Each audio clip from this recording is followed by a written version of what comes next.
Well, the new Super Mario Galaxy movie is out, and it's got a lot of people up in arms despite the overwhelming box office success.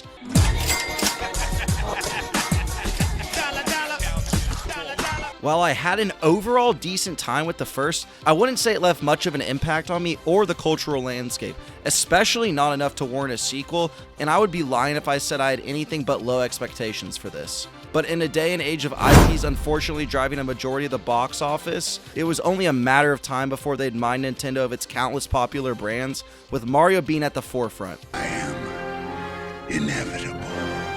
Plus, people were acting like this is on the level of Ice Cube War of the Worlds, and I was going in fully expecting complete slop. So is the movie as bad as people are making it out to be? No. But that doesn't mean it's any good either. As with the first, Super Mario Galaxy really stands out through the technical aspects. The animation is once again jaw-droppingly impressive. The worlds and character designs look like the video game sprung to life, which sounds like the least you can do, but trust me, if you've seen other video game adaptations, you know that's a rarity. I'm gonna be a dad. Yeah. What the fuck is this piece of shit? The colors pop out through the screen with so much vibrancy, especially whenever the characters are soaring through space. There is a fluidity to the movement of the characters and vehicles that further suck you into the experience, which leads me into the action. I can count on two hands the amount of animated movies that bring this much sauce to every moment of action as this film does. Every punch and kick has real weight behind their impact that you can almost feel, and it's accompanied by solid cinematography that flows smoothly and keeps everything in focus. The power-ups add so much inventiveness to the sequences as well, and it's pretty fun trying to guess which crazy upgrade they will get. Still waiting to see the Mega Mushroom get its due though. I like how the animal-based ones make the characters inadvertently inherit the characteristics of said animal, like Luigi in the frog suit in the beginning montage, or Toad in the penguin suit in the casino. My personal favorite moments come from Rosalina protecting her children from Bowser Jr. in the mech, and of course the 2-on-2 final throwdown.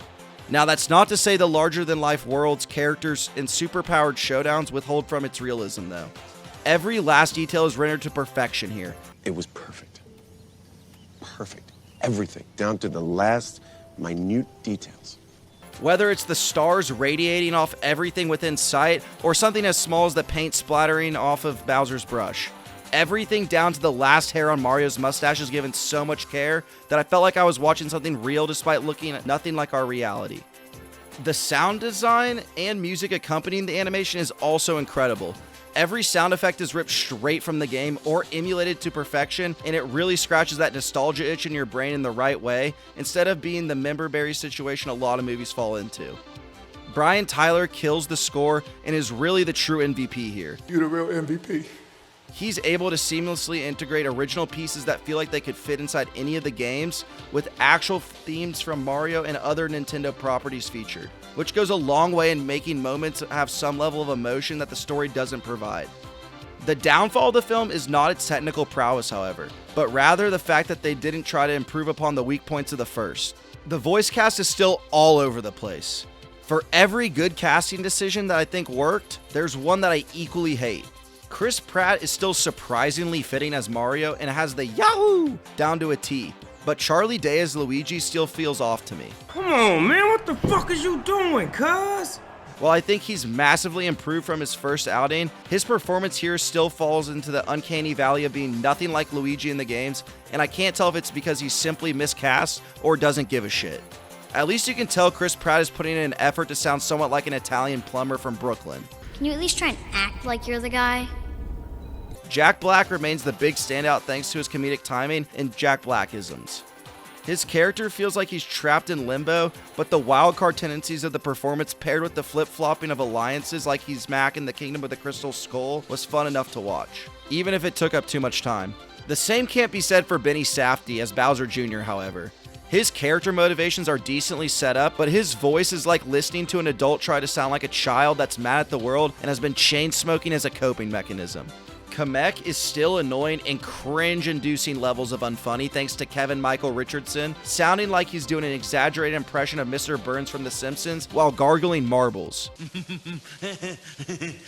Anna Taylor-Joy has a soothing softness to her voice that I think matches Peach very well. Brie Larson is solid in the 3 lines she has. We'll get more to her character later, believe that. Donald Glover as Yoshi and Glenn Powell as Fox McCloud are by far the best new additions. I love you guys. Donald Glover would have to make a conscious effort to mess up a character that just says one word and makes noises the whole time. Nevertheless, he delivered it in a way that feels accurate, but with more of an emotional depth and lovability that makes Yoshi the unintentional heart of the movie, to the point where it's almost excusable that the story glosses over the fact he's a core part of the group out of nowhere. Glenn Powell packs his effortless charisma and charm into a small but memorable role that has me excited for a potential Super Smash Bros. Crossover event. The story is very bare bones and feels like a montage of Mario's greatest hits stitched together by mostly unfunny slapstick. Oh, it's so funny I forgot to laugh. None of the characters have a purpose in the narrative, and the only two that do and are supposed to be at the center of the movie share no scenes together outside a 30-second flashback. We never see Peach and Rosalina interact in current times, despite being full-grown adults that would surely know of each other's whereabouts, nor do we get a scene of either of them talking about their sisterly bond to anyone else, really. Plus, they delegate Rosalina, an essential part of the Mario Galaxy game, to a glorified damsel in distress after the opening. They don't care to establish Rosalina as a character, nor do they want to go in any sort of depth into their relationship, so I'm confused why it's at the center of the story. Mario goes from having goals and an actual purpose in the first, to just wanting a kiss from the princess, which is respectable, but doesn't make for a compelling character arc. Luigi isn't given much to do outside of trying to convince Mario that Bowser has turned over a new leaf, which is about as believable as taking a politician at face value. He's out of line, but he's right. Doesn't help that Bowser goes full heel in the third act out of the blue, making all of the time given to his potential redemption feel wasted and like it could have went to a storyline more integral, like, I don't know, Peach and Rosalina.